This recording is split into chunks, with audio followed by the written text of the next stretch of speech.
जी जी जी, असदुद्दीन ओवैसी जी। मोहतरम चेयरमैन साहब, आपका बेहद शुक्रिया कि आपने मुझे सदर जमहूरिया के खुतबे पर बोलने का मौका दिया। सर, मैं हस्ब आदत और हस्ब रिवायत उसकी मुखालिफत में खड़ा हूँ और सदर जमहूरिया के खुतबे को अगर आप देखेंगे सर, तो उसमें पूरे खुतबे में लफ्ज़ मुसलमान तो छोड़िए, लफ्ज़ अक़लियत भी इस्तेमाल नहीं हुआ है। और मैं बड़ी जिम्मेदारी के साथ आपके सामने अर्ज कर रहा हूं कि भारत में 14% मुसलमान जो आबादी के लिहाज से 17 करोड़ आते हैं, वो आज पिछले 10 साल में नरेंद्र मोदी की सरकार में अपने आप को एक गैर यकीनी कैफियत में पाते हैं। अपने सोचते हैं कि हमारी शनाख्त को ख़तरा है, हमारे वजूद को ख़तरा है। और मैं बड़ी जिम्मेदारी के साथ कह रहा हूं कि जज्बात में लाए बगैर कह रहा हूं कि आज 17 करोड़ मुसलमान अपने आप को ऐसा समझते हैं कि जिस ज़माने में हिटलर के ज़माने में यहूदी अपने आप को समझते थे। और उसकी मैं बताता हूं क्यों समझते हैं, बताता हूं आपको चंद मिनट में। सर, मिसाल के तौर पर आप देखिए, खुतबे सदारत के हिस्से तहरीर का 32वां पैराग्राफ, 32 पैराग्राफ में ड्रॉप आउट रेट का जिक्र हुआ, स्कूलों में इंदराज यानी एनरोलमेंट का जिक्र हुआ, एससीज का नाम लिया गया, एसटीज का नाम लिया गया, ओबीसीज का नाम लिया गया, लफ्ज अक़लियत का नाम नहीं लिया गया, मुसलमान तो छोड़िए। और सबसे ज्यादा ड्रॉप आउट इस मुल्क में अगर स्कूलों में है तो मुसलमानों में है। सबसे कम एनरोलमेंट अगर है तो मुसलमानों में, हायर एजुकेशन में। गवर्नमेंट का डेटा है सर कि मुसलमानों का जो स्टूडेंट ड्रॉप आउट है वो 14.42 से क्लास 1 से शुरू होता और वो क्लास 6 और 8 को पहुंचे अब तक वो 10.76 को पहुंचता है। ये गवर्नमेंट का डेटा है। यानी क्लास 1 से क्लास 6 से 8 तक ये हाल है। आपने क्या किया सर इस बजट में?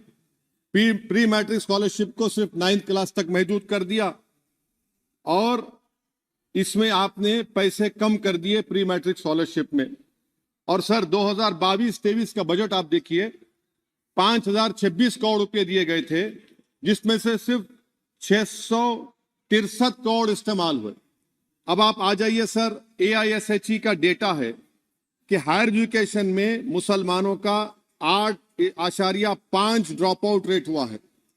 2020-21 में गवर्नमेंट का डेटा बता रहा है कि 1,80,000 मुसलमान हायर एजुकेशन में नहीं है।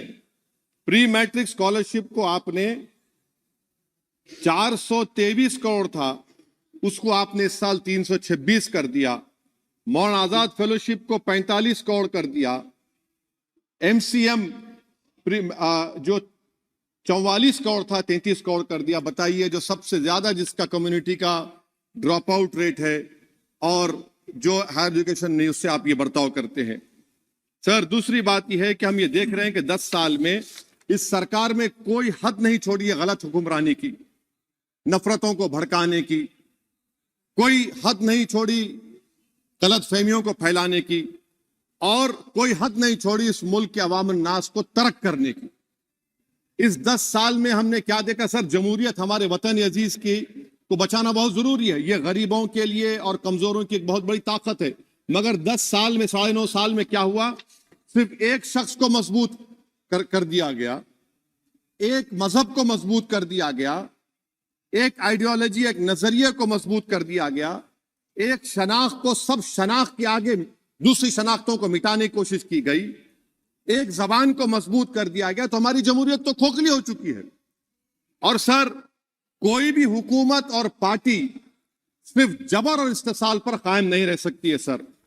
दूसरा पॉइंट सर जो मैं आपके सामने अर्ज करना चाह रहा हूं, CAA के कानून के ताल्लुक से मरकजी एक वजीर ने अखबार में बयान दिया कि हम 8 दिन में करने वाले हैं।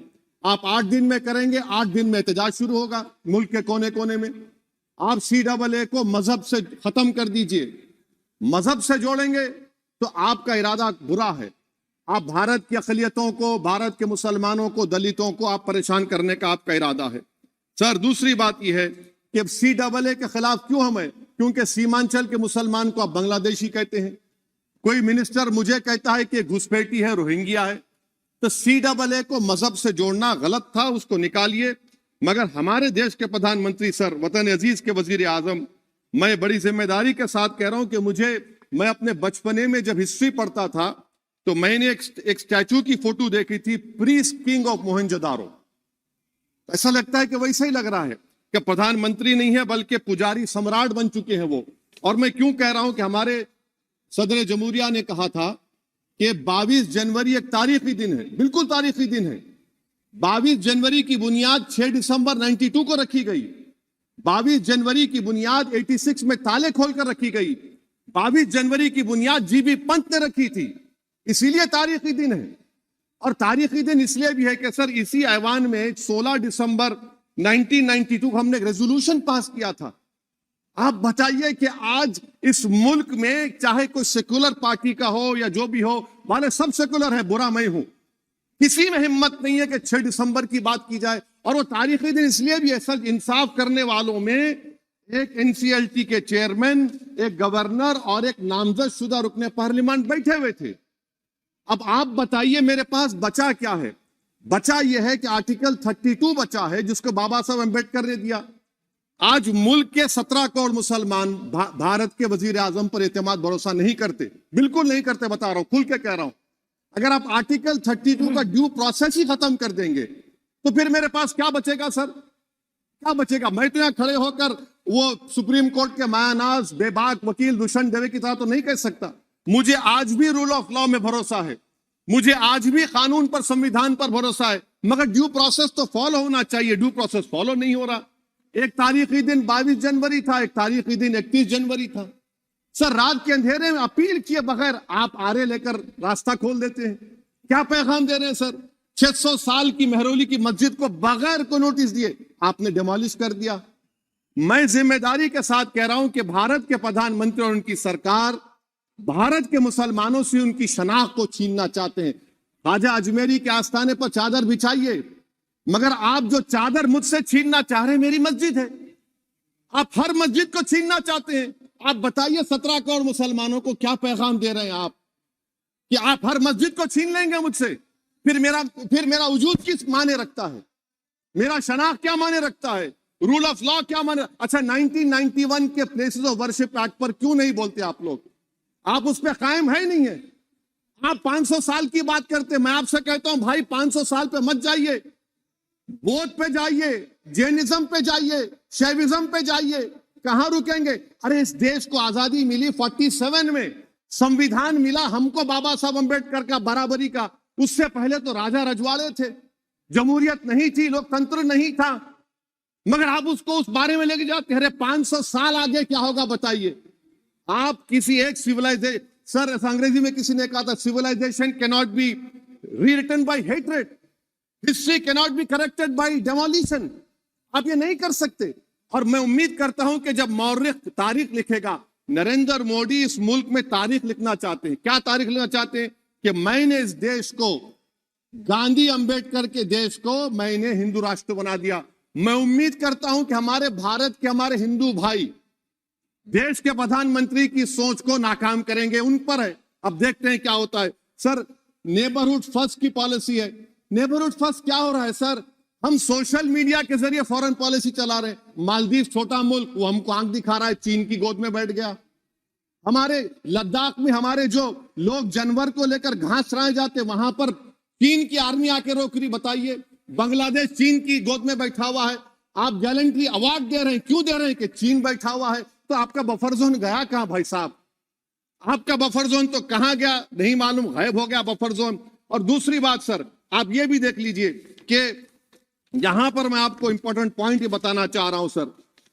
ये हम बोलते हैं India middle east economic corridor, कितना पैसा है बताइए? वो नहीं बताया जाता। अच्छा सर, सबसे तकलीफ दे बात मेरे लिए है कि भारत ने यूनेस्को का इलेक्शन पाकिस्तान से हार गया। हम पाकिस्तान से हार गए, ये आपकी फॉरेन पॉलिसी है। यूनेस्को का इलेक्शन हम पाकिस्तान से हार गए। अच्छा, मामला इजराइल का, फलस्तीन का, गाजा का आया। अक्टूबर में 10,000 लोग मर गए, हमने यूएन में सीज फायर की तायीद नहीं की। दिसंबर आया, 20,000 मर गए, तो हमने तायीद कर दी। क्यों तायीद की? क्योंकि ग्लोबल साउथ को हमको फॉलो करना पड़ रहा। भारत ग्लोबल साउथ को फॉलो कर रहे, मिले तकलीफ दे बात है। यह आपकी नाकामी का बहुत बड़ा सबूत है। इसीलिए हम बता रहे हैं कि यह सरकार की बहुत से नाकाम। अच्छा, अलीगढ़ मुस्लिम यूनिवर्सिटी, आखिरी पॉइंट, अलीगढ़ मुस्लिम यूनिवर्सिटी। सर, आप उत्तर प्रदेश से आते हैं। सर, 81 में एक्ट पास हुआ। हमारा लॉ ऑफिसर कोर्ट में कहता है कि मैं पार्लियामेंट के एक्ट को नहीं मानता। कैसे नहीं मानते सर? क्या नरेंद्र मोदी ने पार्लियामेंट को नॉमिनेट किया या पार्लियामेंट ने नरेंद्र मोदी को प्रधानमंत्री बनाया? बताइए। 81 के एक्ट को नहीं मानते। सर, 2 ही तो सेंट्रल यूनिवर्सिटी है मुसलमानों के। 1,80,000 आप ही के सरकार के दौर में मुसलमान हायर एजुकेशन निकल गए। आप अलीगढ़ मुस्लिम से छीनना चाह रहे हैं। Theory of separation of powers में एग्जीक्यूटिव हमको डिक्टेट करेगा। मेरी आवाज तो पार्लियामेंट है, अब मेरी आवाज के खिलाफ एग्जीक्यूटिव सुप्रीम कोर्ट में बोलता है। अलीगढ़ मुस्लिम यूनिवर्सिटी से इतनी नफरत क्यों है आपको? वहां पर तो हिंदू भाई भी पढ़ते हैं। सर, ये अलीगढ़ मुस्लिम यूनिवर्सिटी का मामला है सर। तो मैं आपसे इस बात पर, इस शेर पर अपनी बात को खत्म कर रहा हूं सर। आप भी उर्दू दां हैं जी। मसीहाओं को जब भी आवाज दी है, अहमद फराज का शेर है जी जी। मसीहाओं को जब भी आवाज दी है, पलट कर आ गए हर बार कातिल। मसीहाओं को जब भी आवाज दी है, पलट कर आ गए हर बार कातिल। वहां क्या दाद खाही क्या गवाही, वहां क्या दाद खाही क्या गवाही, जहां हो मुंसिफों के यार कातिल। सर, मैं फिर से हुकूमत से मुतालबा करता हूं कि अल्पसंख्यक समाज के बजट के स्कॉलरशिप को आप डिमांड ड्रिवन करिए। भारत के प्रधानमंत्री, प्रधान सेवक रहिए। आप कोई प्रीस किंग मत बन जाइए। आप जीतेंगे, कौन जीतेंगे देश तय करेगा। मगर याद रखिए, 17 करोड़ मुसलमान आज गम और गुस्से में हैं और इस बात को महसूस कर रहे हैं, इस बात को महसूस कर रहे हैं कि प्रधानमंत्री को हम नोट नहीं दिए मगर हमारा प्रधानमंत्री है। आखिर ये प्रधानमंत्री 17 करोड़ मुसलमानों की उनकी शनाख्त को कैसे मिटा रहे हैं, कैसे उनको आप मार्जिनलाइज कर रहे हैं। इसीलिए सर, मैं उम्मीद करता हूं कि हमारे सेकुलरिज्म जो है, वो मैं पॉलिटिकल सेकुलरिज्म कभी नहीं माना। जो सेकुलरिज्म संविधान में लिखा गया उसकी हिफाजत करेंगे। मुल्क अहम है। वरना याद रखिए, आप चुनाव जीते या हारे, मगर अगर आप 17 करोड़ एक जनता को आप गैर यकीनी कैफियत पैदा कर देंगे, ये देश के हित में नहीं होगा। बल्कि हम तो उम्मीद कर रहे हैं कि ड्यू प्रोसेस अदालत फॉलो करेगी। अदालत अगर एक तरफा फैसले करेगी तो गलत होगा। सर, बहुत बहुत शुक्रिया। श्री रामचरण वोरा जी।